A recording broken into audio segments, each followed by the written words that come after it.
我是一名擁有100萬粉絲的女網紅，見家鄉香菇滯銷，好心的幫村民們直播賣香菇，結果村民卻認為我給的收購價太便宜，逼我給他們漲價。蘇曼，今天這香菇你不給我漲到5塊1斤，我就砸了你這破直播間！我不同意，他們便真的掀了我的桌子，毀了我價值100萬的直播設備。見狀，我二話不說轉身去了鄰村。他們都以為我輸了，殊不知好戲才剛剛開始。漲錢！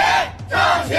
我正直播幫村裡人賣香菇時，突然聽到了外面要求漲錢的喧鬧聲。我還沒有來得及搞清楚狀況，王虎就帶着幾個村民闖了進來，臉色異常的難看。我見狀心裡一緊，連忙放下香菇迎了上去。虎子哥，你有話好好說，我正在直播呢。王虎根本沒理我的話，聲音粗啞又蠻橫的衝我嚷嚷道：直播？你還有臉在這兒直播？當初說好了，你免費幫我們賣香菇，結果你按3塊錢1斤收了我們的香菇，轉手賣給粉絲5塊錢。蘇曼，你也黑心了吧？王虎的話音剛落，他身後的村民立刻跟着嗷嗷起哄，聲音一個比一個大，喊叫聲震得屋子嗡嗡響。就是，憑什麼我們累死累活的為你打工啊？今天這香菇，你要是不給我們漲到5塊1斤，那就別怪我們不客氣了。看着眼前這群熟悉又陌生的鄉親們，我的心瞬間像被冰扎了一下似的。我本是一名記錄生活的鄉村網紅，平時都是靠的視頻收益和廣告賺錢，從來沒有開過直播。可今年村裡香菇大面積滯銷，收購商壓價到2塊1斤都不肯收。為了幫助村民們渡過難關，我便主動向他們提出收購，幫他們直播賣香菇。可我怎麼也沒想到，我的掏心掏肺，在他們眼裡竟然成了別有用心的算計。隨後，我強壓心中的委屈，開口道：各位叔叔伯伯，你們聽我解釋，這每斤香菇我雖然是花3塊錢收來的，但是除了香菇以外，直播賣貨還會有快遞費、包裝費等等一系列的花費。什麼事？我現在每賣1斤，已經要倒貼2塊多。要是按你們說的，漲到5塊錢1斤收，我1斤就得賠4塊多。我真的沒那麼多錢往裡填啊！王虎聽了我的話，冷笑一聲：蘇曼，你少在這兒算假賬騙人！今天你必須給我們漲到5塊1斤，少1分都不行！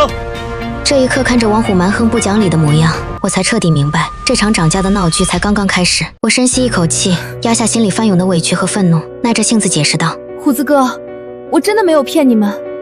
你們要是不相信的话，我現在就可以把所有賬單拿出来，讓大家看個清楚。說着，我就跑到辦公桌的位置上，拿出了直播賣香菇以來的各種流水賬單，遞給了大家。此時，村裡退休的會計趙叔從人群中走了出來，接過了我手裡的賬本，仔細地看了看後，開口道：虎子，這賬單上都寫得清清楚楚，全套流程下來，直播賣香菇的成本價是7塊2。哎，是我們錯怪丫頭了。王虎听了趙叔的話，瞬間怒了：弄錯個屁！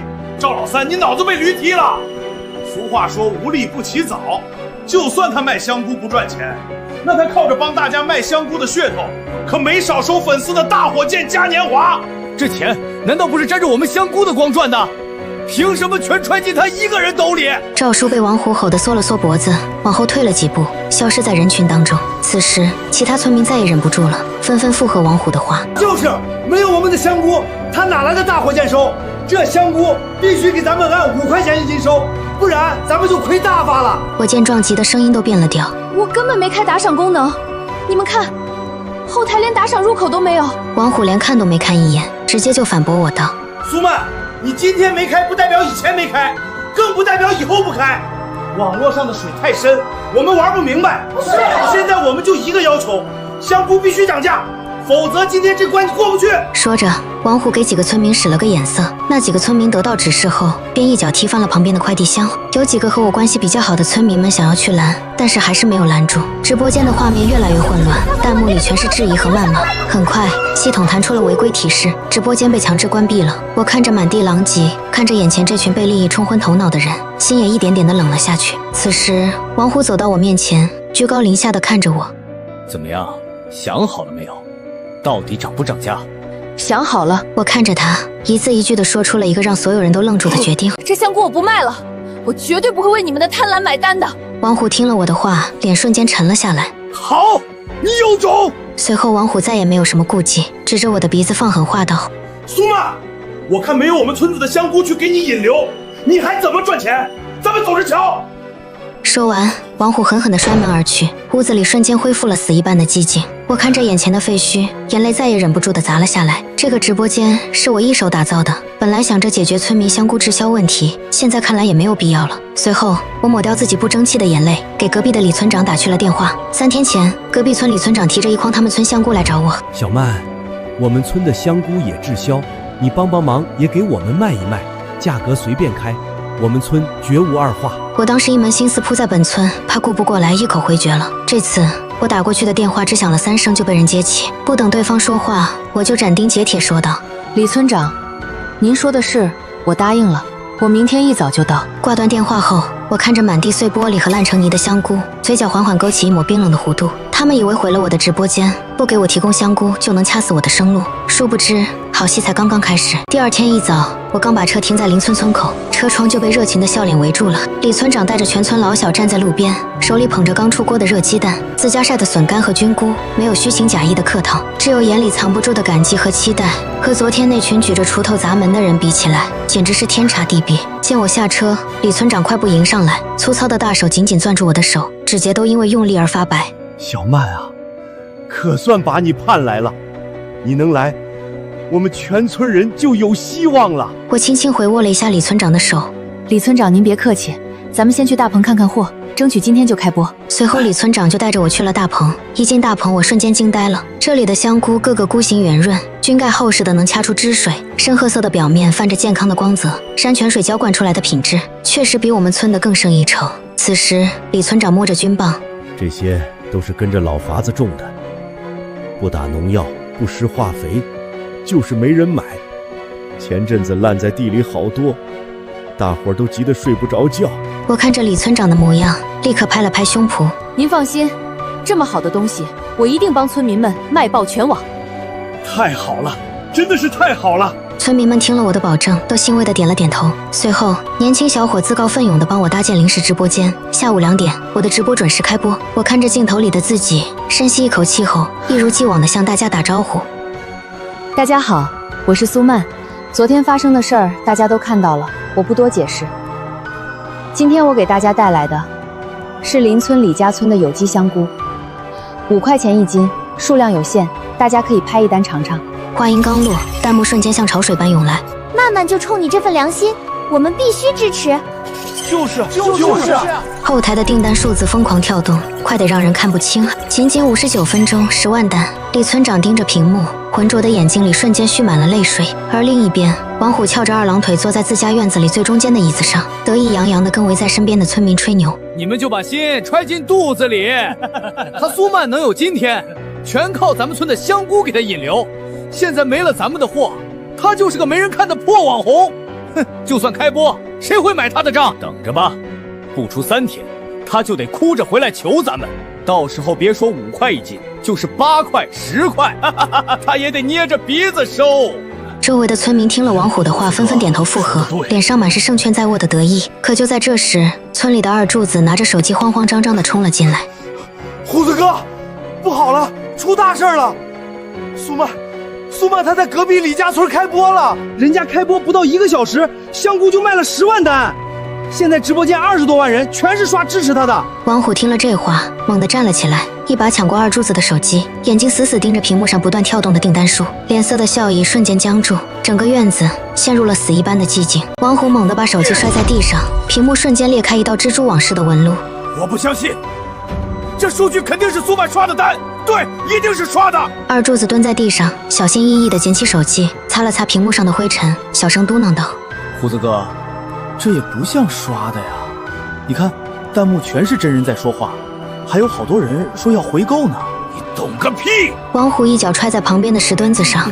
網絡上什麼東西都能造假，這肯定是他刷的。王虎嘴上雖然這麼說，心裡卻也慌了神。他看着屏幕裡我從容不迫地介紹香菇，看着粉絲們瘋狂下單的樣子，也不知道該如何是好。此時不知是誰說了一句：他蘇曼能直播賣香菇，咱也能賣，這網絡又不是蘇曼一家的。王虎一聽這話，猛地一拍大腿，眼睛裡閃過一絲貪婪的光芒。對啊，咱自己也能開直播，蘇曼賣5塊錢1斤，咱們也賣5塊，咱們利用大家的同情心理，賣慘，肯定比蘇曼掙錢。周圍的村民們一聽，瞬間像是打了雞血一樣，紛紛附和起來。虎子哥说的对，咱们自己干。不就是对着手机说话吗？谁不会啊？咱们的香菇比李家村的还多，肯定能比他卖得更好。王虎见大家都支持自己，顿时更加得意了。既然大家都同意，那咱们就凑钱买设备。好，等咱们把香菇都卖出去了，賺的錢全村人平分。到時候讓蘇曼哭都沒地方哭。村民們一聽有錢賺，立刻爭先恐後的掏錢，你100我50，很快就湊了2000多塊錢。王虎拿着錢，當天就去鎮上買了直播用品。第二天一早，王虎就在自家院子裡支起了手機，開啟了他的第一場直播。幾個村民圍在他身邊，手裡舉着香菇，臉上擠出僵硬的笑容。王虎扯着嗓子喊道：大家好，我們村今年天氣炎熱，香菇滯銷，我們實在沒辦法了，所以想着開直播賣一賣，希望大家多多支持我們。我們這裡的新鮮香菇只賣5塊錢一斤，只賣5塊錢一斤，大家快來買啊！王虎吆喝的聲音很大，可直播間裡進來的幾個人看了一眼就走了。過了半個小時，在線人數還是只有個位數。王虎急了，對着鏡頭大喊大叫：哎，你們別走啊！我們的香菇可好了，5塊錢一斤很便宜的，蘇曼賣的就是這個價，我們跟他一樣。可不管他怎麼喊，就是沒人下單。一上午過去了，他們只賣出去了3單，還是村裡在外打工的年輕人看不過去買的。王虎氣得把手機往地上一摔：什麼破玩意兒，根本沒人看！旁邊的村民也開始抱怨起來：虎子哥，這不行啊，一上午才賣3單，什麼時候才能賣完啊？是不是咱們價格定高了，要不便宜點兒？便宜個屁！王虎瞪了他一眼：蘇曼都能賣5塊，咱們憑什麼不能賣？肯定是咱們宣傳不夠。於是王虎又讓村民們去各個微信群、朋友圈發鏈接，還讓大家拉自己的親戚朋友來看直播。折騰了一下午，直播間的在線人數終於漲到了20多個人。好不容易有一個人下單買了10斤，王虎高興得差點跳起來。可當他去鎮上寄快遞的時候，才傻了眼。1斤香菇的快遞費就要3塊5，包裝費還要5毛。10斤香菇，光快遞和包裝就要花40塊錢。王虎一聽傻眼了，他賣10斤香菇才收了50塊錢，現在快遞和包裝費40塊錢，也就是說這一單他不僅沒賺錢，還倒貼了10塊錢的香菇成本。王虎拿着快遞單手都在抖，他這才明白蘇曼之前說的每賣1斤倒貼2塊多根本不是騙人的，可他還是不死心，向快遞員吼道：肯定是坑我，我去別家問問。於是王虎跑遍了鎮上所有的快遞店，結果價格都差不多，量大的話能便宜一點，但最少也要3塊錢1斤。王虎失魂落魄地回到村裡，把這個消息告訴了村民們。村民們一聽，瞬間炸開了鍋。什麼？1斤快遞費就要3塊？那咱們賣5塊1斤，豈不是要虧死啊？這怎麼可能啊？蘇曼難不成真的在幹賠本的買賣？不對，他肯定是跟快遞站有合作，拿了低價。那咱們也去跟快遞站談啊！幾個村民七嘴八舌的商量後，王虎又帶着他們去找快遞站老板談合作。可快遞站老板看着他們，一點都不客氣地說道：蘇曼是長期合作，而且一次發幾萬單才能拿到較低的價格。你們這種一天發幾單的，根本不可能拿到那個價。村民們一聽徹底傻眼了。那咱們怎麼辦？總不能一直虧本賣吧？王虎咬了咬牙說道：要不咱們漲價，漲到8塊錢1斤，這樣咱們就能賺錢了。可蘇曼才賣5塊啊，咱們賣8塊，誰會買啊？管他呢，先試試再說，總不能眼睜睜看着香菇爛在地裡。於是王虎把直播間的價格改成了8塊錢1斤，結果可想而知，原本就沒幾個人的直播間瞬間變得空空如也，整整1天一單都沒賣出去。有一個粉絲進來問了一句：怎麼比蘇曼賣的貴這麼多？王虎立刻懟了回去：他那是虧本賺吆喝，我們這是正經做生意，嫌貴別買。那個粉絲留下一句窮瘋了吧，就拉黑了他們的直播間。接下來的幾天，王虎和村民們想盡了各種辦法，他們降價到7塊沒人買，又降到6塊還是沒人買，偶爾有幾個下單的，一算賬還是虧本。直到這時，村民們才終於意識到，我當初說的每一句話都是真的，我真的是在倒貼錢幫他們賣香菇。想到這裡，村民們的心裡對我充滿了愧疚和後悔。眼看着香菇一天天長大，再不採摘就要爛在地裡了，村民們急得像熱鍋上的螞蟻，每天都聚在王虎家院子裡唉聲嘆氣。一個村民忍不住抱怨道：胡子哥，這可怎麼辦啊？再賣不出去，咱們今年就白幹了。其他村民也紛紛附和起來：我連孩子的學費都交不起了，都怪你！當初要不是你帶頭鬧事兒，蘇曼也不會走。就是當初蘇曼好心幫咱們，你非說他賺黑心錢。現在好了，人家去了李家村，賺得盆滿缽滿。咱們卻在這裡喝西北風。村民們被問得啞口無言，一個個低下了頭，院子裡陷入了死一般的寂靜。过了好一會兒，村裡年紀最大的王大爺嘆了口氣說道：事到如今，也只能去求蘇曼了。咱們跟他道個歉，認個錯，讓他再回來幫咱們賣香菇。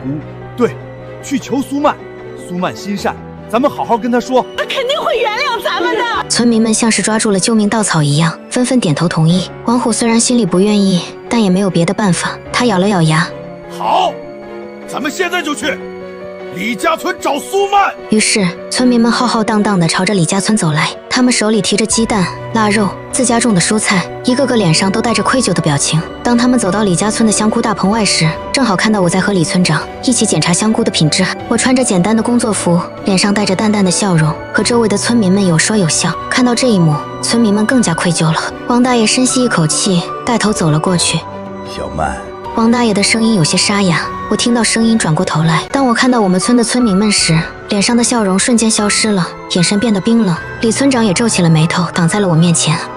你們來幹什麼？王大爺連忙說道：李村長，我們不是來鬧事兒的，我們是來找蘇曼道歉的。說着，王大爺轉過身，對着蘇曼深深鞠了一躬。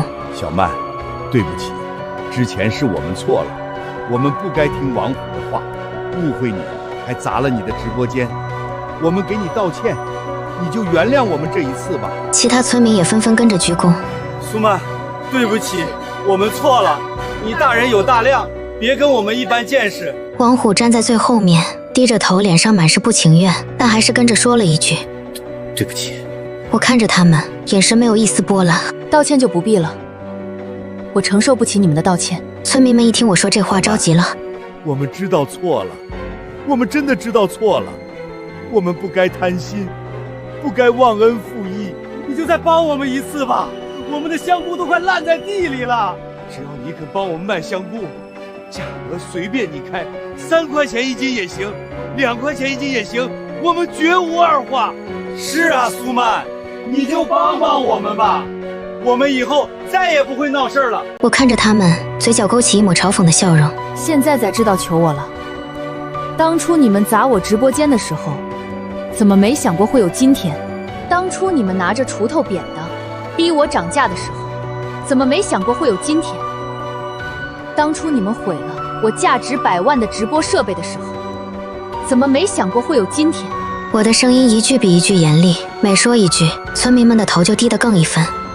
我當初掏心掏肺的幫你們，倒貼錢幫你們賣香菇，你們卻說我賺黑心錢。我拿出賬單給你們看，你們不信。我告訴你們我沒開打賞功能，你們還是不信。王大爺聽了我的話，抬起頭，老淚縱橫。小曼，我們知道我們錯了，我們真的知道錯了。我聽了王大爺的話，不由得覺得可笑。錯了？我看未必吧，我看是你們香菇賣不出去，快爛了，才不得已來找我道歉的吧。被我戳破心事，王大爺瞬間尷尬的又低下了頭。其他村民還是不死心，繼續哀求我道：蘇曼，你就看在咱們都是一個村的份上，看在你從小在村裡長大的份上，再幫我們這一次吧。是啊，蘇曼，我們都是一個村的，你不能見死不救啊！一個村的？我冷笑一聲。你們砸我直播間的時候，怎麼沒想過咱們是一個村的？王虎揪着我胳膊，差點把我骨頭捏碎的時候，怎麼沒想過咱們是一個村的？你們指着我的鼻子罵我黑心的時候，怎麼沒想過咱們是一個村的？從你們砸毀我直播間的那一刻起，咱們之間的情分就已經斷了。我蘇曼這輩子最恨的就是忘恩負義的人。你們的香菇，我不會幫你們賣的，你們還是另想辦法吧。說完，我轉身就走。蘇曼，你別走！王虎突然衝了上來，攔住了我的去路。蘇曼，你別太過分了，不就是砸了你點東西嗎？我們賠你就是了，你至於這麼絕情嗎？賠？我看着王虎，不由覺得他這話好像。好啊，我那套直播設備120萬，你賠得起嗎？王虎聽了我的話，瞬間啞口無言。別說120萬，就是20萬，他也拿不出來。賠不起就別擋路。我推開他，徑直走了。看着我決絕的背影，我們村的村民們徹底絕望了。他們一個個垂頭喪氣地站在原地，手裡的雞蛋和臘肉掉在地上都沒有察覺。李村長看着他們，嘆了口氣说道：“你們啊，真是身在福中不知福。小曼当初那麼幫你們，你們卻那樣對她，現在後悔也晚了。”說完，李村長也轉身走了。我們村的村民們在原地站了很久，最後只能灰溜溜地回了村。時間一天天過去，天氣越来越熱。12月的天，太陽竟然像個大火球一樣炙烤着大地。我們村的香菇開始大面積變質，剛採摘下來的香菇放在常溫下，不到1天就會發黑發臭。村民們把香菇攤在院子裡曬，想做成乾香菇。可天氣雖然熱，但是屬於下雨前的悶熱，含水量太高，香菇還沒曬乾就已經發霉了。村民們看着辛辛苦苦種出來的香菇就這樣爛掉，心疼得直掉眼淚。另一邊，李家村卻是一片欣欣向榮的景象。我用直播賺來的錢和李家村合資建了一個大型冷庫，採摘下來的香菇立刻放進冷庫裡儲存，根本不用擔心變質的問題。除此之外，我還和幾家大型超市簽訂了長期供貨合同，每天都有卡車來拉貨。李家村的村民們每天都笑得合不攏嘴。王虎看着李家村的熱鬧景象，再看看自己村裡一片蕭條的樣子，心裡充滿了嫉妒和怨恨。逢人就说：“這一切都賴蘇曼。如果當初肯幫我們賣香菇，我們現在也能像李家村一樣賺錢。如果蘇曼沒有去李家村，李家村的香菇也賣不出去，大家都一個下場。這一切都是蘇曼的錯，都是蘇曼斷了我們的活路。”時間久了，王虎的仇恨心越來越大，漸漸滋生出一個惡毒的念頭，他要毀了我的冷庫，他要讓我也嘗嘗香菇爛掉的滋味。這天，我接到了電視台的邀請，去參加一個節目的錄製。節目要錄製3天，蘇曼不得不離開李家村。臨走前，我反覆叮囑李村長：“李村長，冷庫那邊一定要看好，尤其是電路，千萬不能出問題。”放心吧，小曼，我已經安排了2個人輪流值班，保證不會出事。李村長拍着胸脯說道。我點了點頭，這才放心的離開了。可我走後的第2天晚上，王虎偷偷摸摸的來到了李家村。王虎趁着值班的村民去廁所的功夫，溜進了冷庫的配電室。他以前在鎮上的電工那裡打過雜，懂一點電路知識。瞬間，冷庫的燈全部熄滅了，製冷機也停止了運轉。王虎看着漆黑的冷庫，臉上露出了猙獰的笑容。蘇曼，你不讓我們好過，你也別想好過。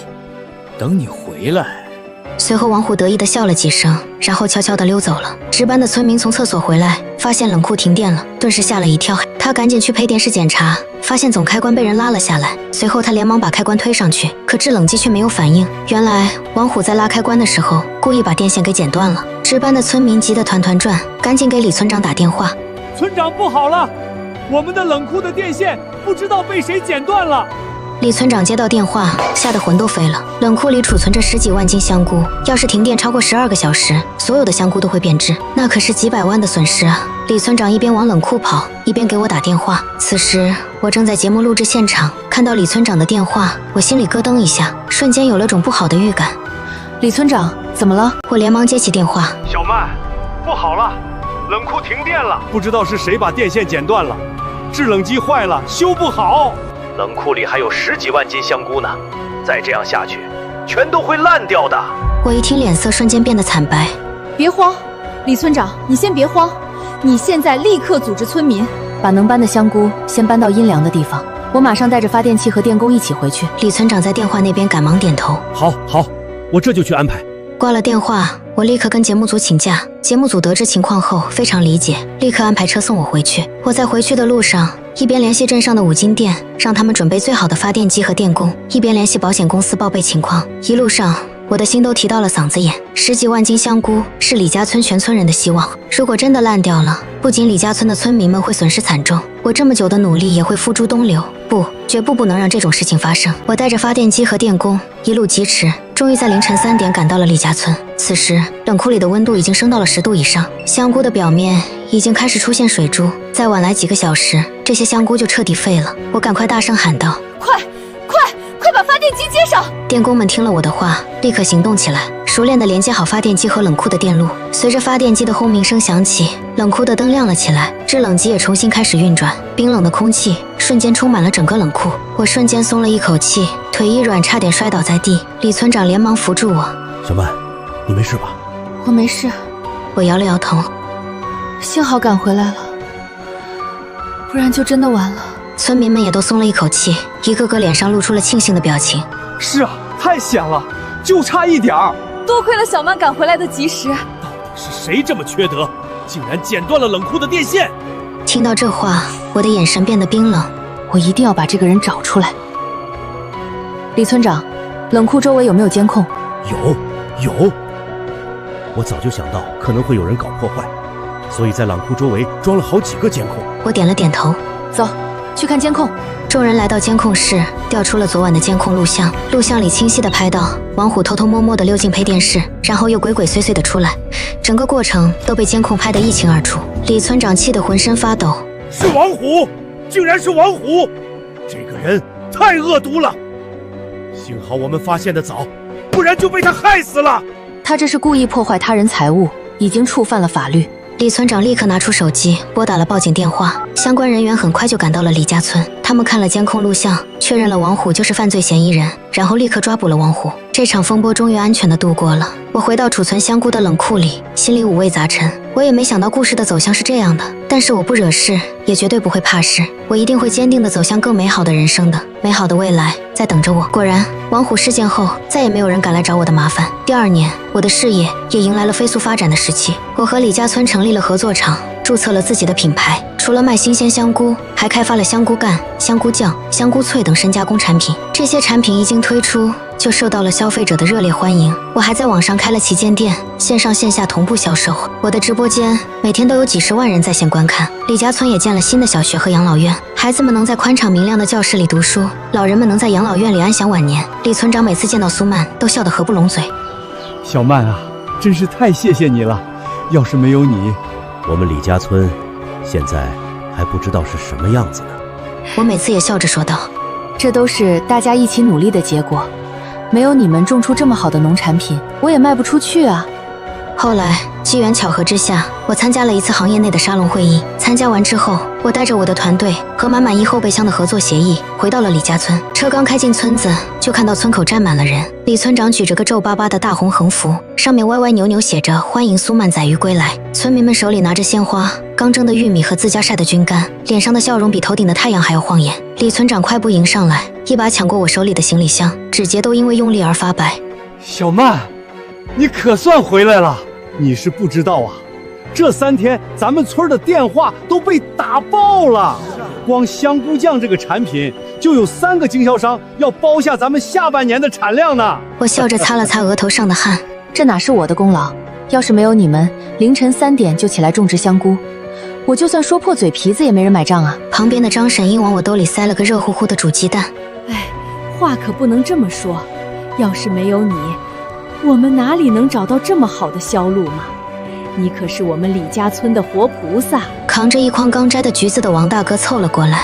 就是，我家那小子昨天還說，以後要像蘇曼姐一樣，當能幫村人賺錢的大人。村民們七嘴八舌地圍着我說話，嘰嘰喳喳的聲音像一群快樂的小鳥。我看着他們眼裡真誠的光芒，心裡暖暖的。當初被砸直播間時的刺骨寒意，好像在這一刻徹底融化了。但後來我才知道，原來產業想做大做強也那麼的難。第二天一早，我和廠的幾個骨幹擠在辦公室裡，對着牆上的地圖愁眉不展。負責生產的劉哥把報表拍在桌子上。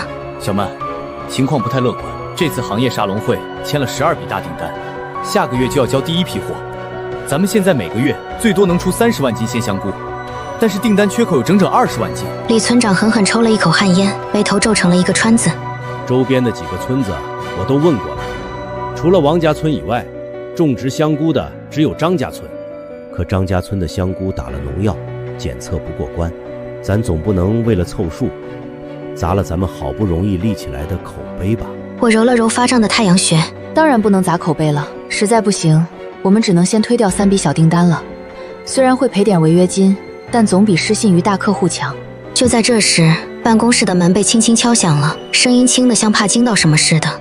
進來，我隨口說道。門開了一條縫，露出了趙淑花白的腦袋，他身後還跟着2個佝偻着背的老人，手裡都提着鼓鼓囊囊的布袋子，低着頭站在門口，像3個做錯事的孩子。看到他們，辦公室裡的笑聲瞬間消失了。李村長啪地把煙袋鍋子往桌子上一磕，臉沉得能滴出水來。你們來幹什麼？我們這裡不歡迎你們。趙叔的臉一下子漲得通紅，搓着粗糙的手，聲音小得像蚊子叫。厉村長，蘇曼，我们是来道歉的。我看着他鬓角新增的白髮，心裡五味雜陳。当初砸我直播间的時候，只有他站出來替我說了句公道話。趙叔，有話就直說吧。我盡量讓自己的語氣平靜一點。趙叔嘆了口氣，抬起頭，眼睛裡布滿了血絲。我知道我們對不起你，我也知道他們來道過歉，但是我還是想賣一賣自己這張老臉，求你原諒我們村吧。他身後的王大爺顫巍巍地往前走了一步，手裡的布袋子掉在地上，滾出幾個沾着泥土的紅薯。小曼，你就大人有大量，別跟我們這些老東西一般見識。我的心猛地揪了一下，雖然我恨他們當初的所作所為，但是時間長了，看着這些和我父母年紀差不多的老人為了生計愁白了頭，我實在硬不起心腸。那你們想讓我怎麼幫你們？小曼，我們想讓你收我們的香菇，我們保證以後絕對聽你的話。刘哥立刻站了起来。不行，蘇曼，你忘了他們是怎麼對你了？這次幫了他們，萬一他們又貪心不足鬧事怎麼辦？我們不能好了傷疤忘了疼。另一個村民也附和道：就是那些人都是白眼狼，喂不熟的。趙叔和王大爺臉上的光芒瞬間暗淡了下去，低着头，肩膀耷拉着，像兩顆被霜打了的莊稼。我沉默了很久，手指無意識地敲着桌子，辦公室裡靜得能聽到牆上鐘錶滴答滴答的聲音。我最終還是開口道：趙叔，我可以幫你們，但是我有3個條件，少一個都不行。趙叔猛地抬起頭，不敢相信地看着我。真的嗎？小曼，你真的願意幫我們？先別高興得太早。第一，我不會像以前那樣直接收購你們的香菇。我要成立一個新廠，統一管理，統一生產，統一銷售，利潤按股份分紅。第二，當初你們砸壞了我的直播設備，總共120萬，我不要你們全部賠償，但是必須象徵性的賠10萬塊。這不是為了錢，是為了讓你們記住，做錯了事就要承擔責任。第三，所有的村民必須免費參加廠的技術培訓，嚴格按照有機標準種植香菇。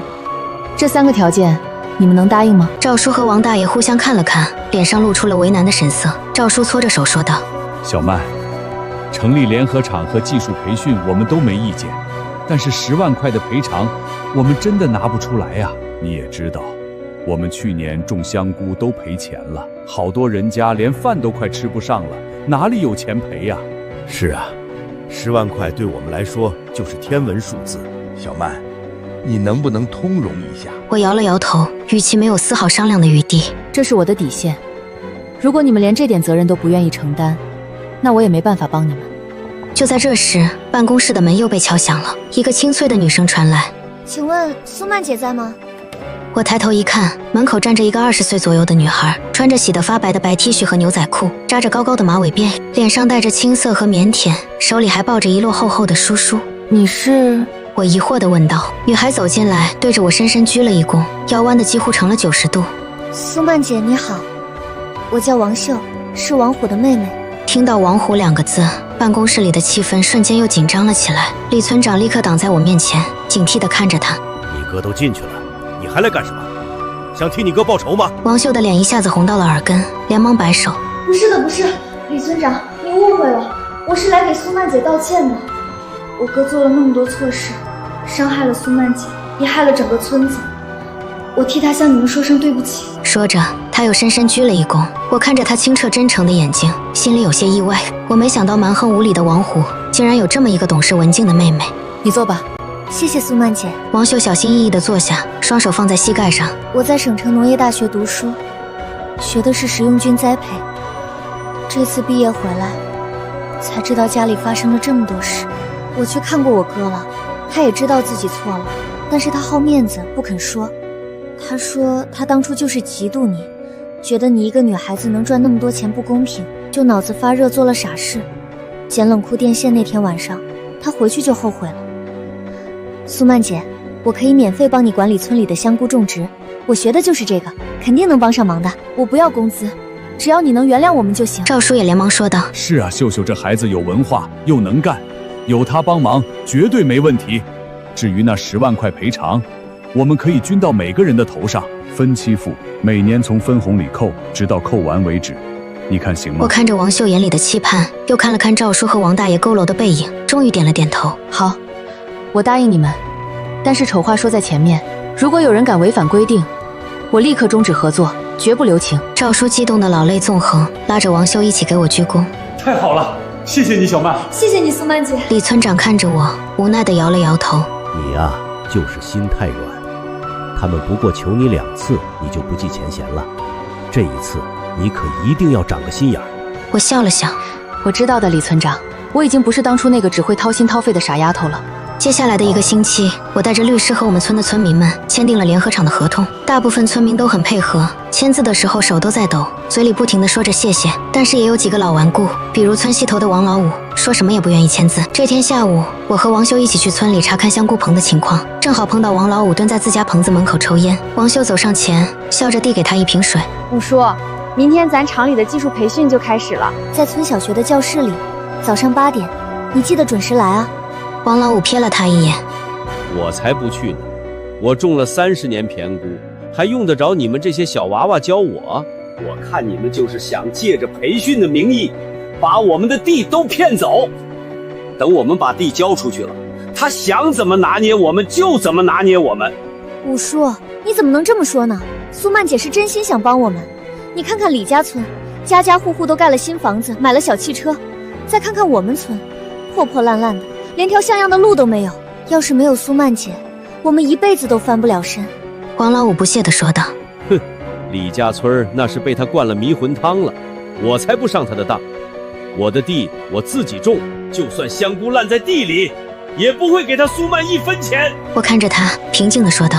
王老五，我沒有逼你參加，但是你要想清楚，不參加你就不能享受廠裡任何福利。我們不會給你提供免費的軍棒和技術，不會收購你的香菇，也不會幫你找銷售渠道。到時候你自己種的香菇，自己拉到鎮上去賣。王老五梗着脖子喊道：賣就賣，我還不信離了你蘇曼，我王老五就活不下去了。好，那我們拭目以待。我說完，拉着王秀轉身就走。蘇曼姐，王老五叔怎麼這麼不講理啊？我們好心幫他，他還狗咬呂路賓。我笑了笑，隨後拍了拍他的肩膀。沒關係，有些人就是不見棺材不掉淚，等他看到別人都賺錢了，自然就會改變主意了。果然不出我所料，香菇成熟沒多久後，王老五就主動找上門來了。那天我正在辦公室裡核對訂單，就看到王老五低着頭磨磨蹭蹭地走了進來，手裡還提着一隻老母雞。他搓着手，不好意思地說道：小曼，我想加入合作廠。哦，五叔，你不是說我是騙你的地嗎？怎麼現在又想加入了？王老五的臉脹得像豬肝一樣，恨不得找個地縫鑽進去。小曼，我錯了，我不該胡說八道，你就別和我計較了吧。我看着他的樣子，我答應了。收購那天，村民們排着長長的隊伍，把一筐筐新鮮的香菇送到收購點，過秤、記賬、領錢，整個過程有條不紊。張嬸兒320斤，一共960塊。李大爺450斤，一共1350塊。當會計把一沓沓嶄新的鈔票遞到村民們手裡的時候，所有人都笑了，笑得眼淚都出來了。王大爺拿着錢，手都在抖。我這輩子從來沒一下子拿過這麼多錢，真是太好了。是啊，是啊。趙叔也笑着說道：照這個樣子，我們很快就可以過上好日子了。我站在收購點的台階上，看着眼前熱鬧的景象，心裡也充滿了沉甸甸的成就感。就在這時，王秀攥着手機從遠處跑了過來，馬尾辮在身後甩得飛快，臉上帶着藏不住的興奮，連氣都喘不勻。蘇曼姐，天大的好消息！剛才省城最大的連鎖超市打電話來說，我們今年的香菇醬上架3天就賣斷貨了，他們要緊急加訂30萬瓶。我激動的一把抱住了他，眼眶瞬間發熱。太好了，我們真的太棒了！周圍的村民聽到消息，瞬間爆發出震天的歡呼聲，有人激動地把帽子扔向天空，有人互相擊掌慶祝，整個收購點都變成了歡樂的海洋。我轉身望向不遠處成片的香菇大棚，陽光灑在白色棚膜上泛着暖光，心裡感慨萬千。以前我總覺得善良就是毫無保留的掏心掏肺，哪怕自己受委屈也要成全別人。但經歷過那場風波，我才明白，真正的善良從來都不是無底線的縱容，而是帶着原則和鋒芒的。它會給真心悔改的人留一扇門，也會對忘恩負義的人亮紅燈。我會繼續扎根在這片土地上，帶着更多鄉親們一步步走向更好的日子。豐收宴的煙火氣漫過整片村落，晚風裹着淡淡的軍香，拂過一張張樸實的笑臉。2個村子的村民圍坐在文化廣場的長桌旁，桌上擺滿了鮮炒香菇、菌湯燉菜，還有自家釀的米酒，熱氣氤氲，暖意融融。王大爺端着酒杯走到我面前，眼角的皱紋里都盛着笑意。小曼，多亏了你，咱们2个村儿才算真正成了一家人。你真的是为我们付出很多啊！我举杯和他轻轻一碰，語氣平和道：“大爺，都是大家一起踏實幹出來的，我沒做什麼，您就別誇我了。”旁邊的張嬸笑着湊過來：“可不是嘛，以前2個村見面還客氣生分，現在一起下地幹活，一起賺錢，比親人還親。”是啊，跟着你幹，我們再也不用愁香菇賣不出去，日子越過越有盼頭。我看着眼前熱熱鬧鬧的場面，心裡踏實又安穩。聯合廠的生產線早已穩定運轉，香菇醬、香菇凍乾等深加工產品在網上常年熱銷，線下也進了省城各大商超，訂單一直排到了半年後。王秀站在我身邊，眉眼清亮：“蘇曼姐，下個月我們可以再擴一條零食生產線，把香菇脆、香菇脯做起來，銷路肯定好。”我笑着看向他：“好，技術上你說了算，我信你。”如今的王秀早已褪去青澀，成了廠裡獨當一面的技術骨幹，做事利落又靠譜，村民們都打心底裡信服他。飯後晚風習習，廣場上的燈火暖融融的，大家三三兩兩坐着嘮家常。有人說要把自家院子收拾乾淨，搞小型農家採摘；有人說要跟着王秀學精細化種植，把香菇品質再往上提一提。曾經的隔閡早已煙消雲散，那些不愉快的過往成了大家口中一句輕輕的感慨。沒有永遠的矛盾，只有彼此的成全。當初我掏心相助被誤解，寒過心，冷過情，可也正是這份守住底線的真誠，才換來如今的和睦與安穩。往後的日子，我會繼續守着這片軍田，帶着2個村子的鄉親，踏踏實實往前走，讓這份煙火氣一直暖下去，讓踏實肯幹、彼此成全的日子越過越紅火。